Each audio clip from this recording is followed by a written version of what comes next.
Picture this: Britain. A weekday morning in the 1970s.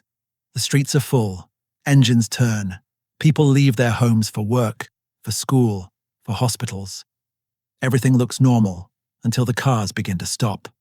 Not because of traffic, not because of an accident, but because the fuel is gone. Petrol stations stand open, but the pumps are dry. Lorries wait in long, silent lines. Buses turn back to their depots, and one by one, the engines that hold the country together fall quiet. By mid-morning, Britain understands something deeply unsettling. The country has not stopped living. It has stopped moving. This was not a poor country. It was not at war. It was an industrial nation built on deliveries, commutes, and just-in-time fuel. Food arrived by truck. Medicine arrived by van. Workers arrived by bus. Remove fuel, and movement disappears. Remove movement, and everything else begins to fade. This was Britain in 1974. A modern country that discovered how thin the line was between running and standing still. The first places to feel it were the petrol stations. Not empty, just wrong. The signs were still on. The pumps were still there, but the tanks beneath them were dry. Drivers pulled in the way they always did. Habit carried them. Then the engine cut. No fuel, no receipt, no explanation. Word spread faster than any delivery could. One station closed, then another. Then entire roads filled with cars waiting for something that wasn't coming. Some drivers stayed in their seats, windows down, hoping a tanker would appear. Others pushed their cars out of the way, suddenly understanding how heavy a modern life really is when it has to be moved by hand. Lorries were the first to vanish, not because they were banned, because they couldn't afford to waste a single mile. A truck without fuel isn't delayed, it's dead. So they stayed in depots. Food stayed in warehouses. Medicine stayed on shelves miles away from the people who needed it. By late morning, Britain's arteries were still there. Roads, motorways, roundabouts, junctions. But the blood that flowed through them was gone. And when a country built for motion loses its fuel, it doesn't crash. It quietly runs dry.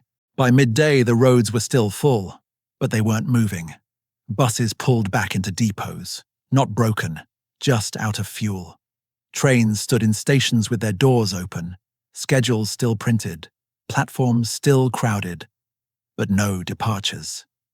At first, people waited. They always do. They checked their watches. They stared at the boards. They stood on platforms built for motion and tried to pretend that waiting was temporary. Then, the announcements began. Delayed, cancelled, suspended until further notice. No one shouted. No one panicked. They just stopped moving. Across the country, the same thing happened at the same time. Offices filled, but half the desks stayed empty. Factories opened, but the workers never arrived. Hospitals changed shifts late because nurses were still walking through cities that were never meant to be crossed on foot. Britain was still alive, but its rhythm was gone. And when a country loses its rhythm, everything feels wrong, even if nothing has technically broken yet. With no buses, no trains, and no fuel, Britain did the only thing it could. It walked. People crossed cities they had never crossed on foot before. Office workers in thin shoes, nurses with heavy bags, factory workers counting every step. Streets built for traffic became rivers of people, not rushing, just moving slowly, carefully, saving energy for the miles ahead. Some turned back halfway, not because they were weak, but because the distance between home and work had never been designed for human legs. Others kept going, through rain, through cold, through streets that felt longer with every block. At stations, people didn't wait for trains anymore. They slept on the floors, not hoping to leave, just too tired to go anywhere else. There was no panic, no shouting, just queues of people learning how far their lives really were from the places they needed to be. When movement disappears, distance becomes something you feel in your body. By the afternoon, the government stepped in. Emergency rooms filled. Phones rang. Maps were spread across tables in buildings that were never meant to control a country's movement. Fuel was rationed. Routes were prioritized. Hospitals, power stations, food depots. On paper, it looked organized. In reality, it wasn't. Because Britain's transport system wasn't built for orders. It was built for flow. You can tell a train where to go. You can tell a driver what to carry. But you can't tell millions of daily movements how to rearrange themselves overnight. Every tanker sent to one place meant another place ran dry. Every bus put back on the road meant something else stopped. The army was put on standby, not to fight anyone, but to move fuel, and that was the moment everyone understood what the real problem was.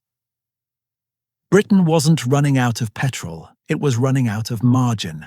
The system had been so efficient, so tightly timed, that it had no room left for anything to go wrong. Late that day, something finally moved. Not a wave of traffic, not a return to normal. A single train. Slow, careful, almost uncertain, as if it wasn't sure the tracks would still be there. Then another, and a bus, and a few lorries, sent only where they were absolutely needed. Hospitals first, power stations, food depots. Cities didn't rush back to life. They hesitated. Platforms filled again, but quietly. People spoke less. They watched the tracks, the roads, the engines. Everyone understood now what they hadn't before. Movement wasn't guaranteed. Britain didn't restart. It inched forward. And even as wheels began to turn again, the country felt like it was holding its breath. We like to think that failure is loud. Explosions, sirens, chaos. But modern countries don't break that way, they slow down. Britain didn't collapse in 1974. It paused, not because it was weak, but because it was efficient. Food didn't sit in warehouses for weeks. Hospitals didn't store endless supplies. Businesses didn't wait for late deliveries. Everything arrived just in time. And when movement stopped, even briefly, that timing disappeared. Shelves emptied. Shifts didn't start. Systems failed quietly. Britain survived. Not because its systems were strong, but because its people adapted faster than those systems could. What happened in 1974 wasn't an anomaly. It was a preview. Because the more a country depends on perfect timing, the less stillness it can survive. And the next time Britain stopped moving, it wasn't because of fuel.